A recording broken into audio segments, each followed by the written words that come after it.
Hi, this is Catherine Morgan from Point A to Point B Transitions, and today I have the pleasure of speaking with Miss Carol Roth.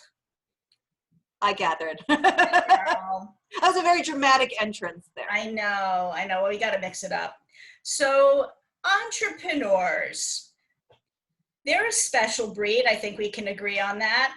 But the question is one inherently an entrepreneur, or can you become one? Is it a nature or nurture issue? We're going to dive into the big quintessential issue today. Yeah, this is like a chicken and egg debate for the ages. Is the entrepreneur born or is the entrepreneur made? I will say I don't necessarily think that you are born an entrepreneur, but I do think that there are formative things that happen to people at a very young age that give you the characteristics to become an entrepreneur. The good news is because it's not necessarily entirely nature, you can learn some of those things, but because it is very ingrained at a young age, some of those things you can't necessarily learn. I think one of the biggest issues is learning to fail. This is a big one, especially for people who are very smart, because people always think, oh, I'm smart, I'm going to be a great entrepreneur. Not so much. If you think about all the way back, like first grade, second grade, third grade, if you did well, if you knew the answer to something, you would be rewarded. You would get a gold star. If you didn't know the answer for something, the way that they treat it is they make you go sit in the corner and wear a dunce cap. And that's not a really great learning process, because as an entrepreneur, you need to be able to take risk and you need to learn how to fail. And so I think that that's something that keeps a lot of people from being entrepreneurs or being good entrepreneurs. It's something that I personally have always struggled with. Unfortunately, in later years have been able to overcome some of it by failing fast, failing cheaply, and never failing the same way twice, which is sort of the model for failure. But it's something that you really do have to learn, because if you're not taught that, if you're taught that it's not okay to fail at a really young age, I think that that's challenging. And I think that plays into the other characteristic, which is the leaning into being uncomfortable.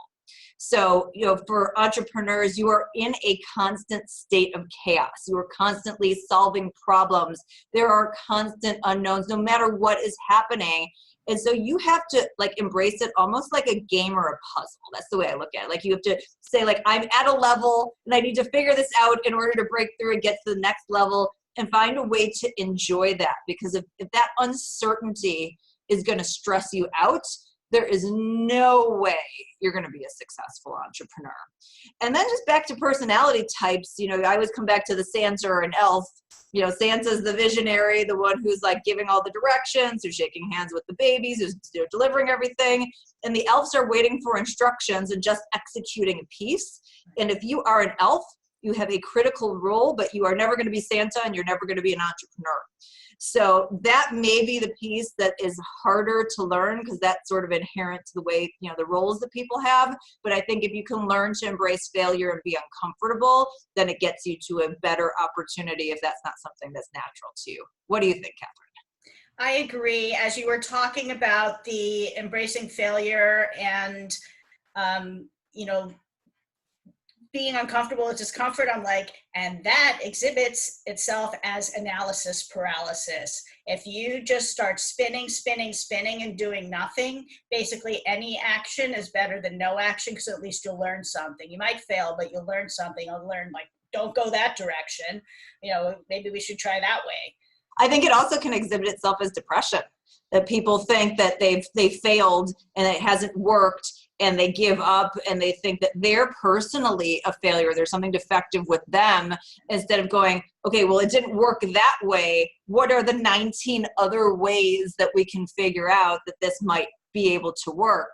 Right. And it goes back, audience, wrong market timing, wrong messaging, wrong platform. I mean, there's so many permutations that could be wrong. It could be an amazing idea that could be really successful, but some aspect of the go-to-market was off and it needs to be tweaked. Right. Or you just tried once and you need to try 3,000 more times, which happens a lot. It's oh, I tried. Okay, well, did you do everything? Well, yeah, I feel like I did. Well, how many things did you do? Oh, 2. Well, no, you did not try anything. It reminds me of the interview questions that used at some technology companies, and they're like, well, what can you use a brick for? I mean, you can use a brick for anything. You can use it to level out furniture. You can use it to cook a chicken in a brick burning oven. You can use it to throw it through a window and rob a store. I mean, you can, build, there's so many different things, but a lot of people, fall back on like, oh, I can build things with it. It's like, Right. well, no, there are like a million other things you can do. So start thinking of the other things you can do with that brick. And if you take, again, that sort of gamification attitude towards the challenges, instead of getting into that analysis paralysis that you said, I think you can get into more of that nurturing piece. You can self-nurture your way into being an entrepreneur. And getting better comfort with discomfort is something I've heard you talk about a lot. Yeah, no, it's good. It's good in all aspects of your life. Jillian Michaels, who's one of my favorite workout coaches, talks about it in your workouts. Being comfortable with being uncomfortable. That's when the muscles break down. That's when they restore. And, I've sort of ported it over to the business side. And I think if you can lean into that and just, accept the fact that you're just never going to know, it's going to be a lot easier to be successful. That's great advice. Thank you so much, Carol.